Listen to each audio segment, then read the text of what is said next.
မျက်နှာပေါ်မှာအစီအပိုတွေကင်းစေဖို့ဒီရှစ်ချက်ကိုတည်ထားဖို့လိုပါတယ်ခန္ဓာကိုယ်ရဲ့ဘဲအစိပ်ပိုင်းပဲဖြစ်ဖြစ်အစီအပိုတွေရှိနေကြည့်မကောင်းပါဘူးနော်ဒီလိုပဲမျက်နှာမှာအစီအပိုတွေရှိနေရင်ကြည့်ရဆိုပါတယ်အစီအပိုတွေကနေ့စဉ်စားသုံးနေတဲ့အစားအသောက်တွေနဲ့လှုပ်ဆောင်နေကြအလေးထားတွေကြောင့်ဖြစ်လာရတာပါဒီတော့မျက်နှာမှာအစီမတက်ချင်ဘူးဆိုရင်မျက်နှာပေါ်မှာအစီအပိုတွေကင်းစေဖို့အခုပြောပြတဲ့နည်းလမ်းတွေတိုင်းလှုပ်ဆောင်ကြည့်ဖို့ပြောပြစေရှင်မျက်နှာပေါ်မှာအစီအပိုတွေကင်းစေဖို့လိုင်းနာပေးတင်တာလေးတွေကတော့နံပါတ်1မျက်နှာလေးချိန်ခံလုပ်ပါမျက်နှာလေးချိန်ခံလုပ်တာ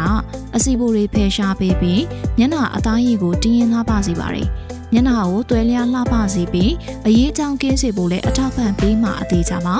နေ့စဉ်မျက်နှာကြွက်သားတွေကိုလေးချိန်ခံလုပ်ပေးပါနံပါတ်2ကိုအလေးချိန်ထိန်းပါ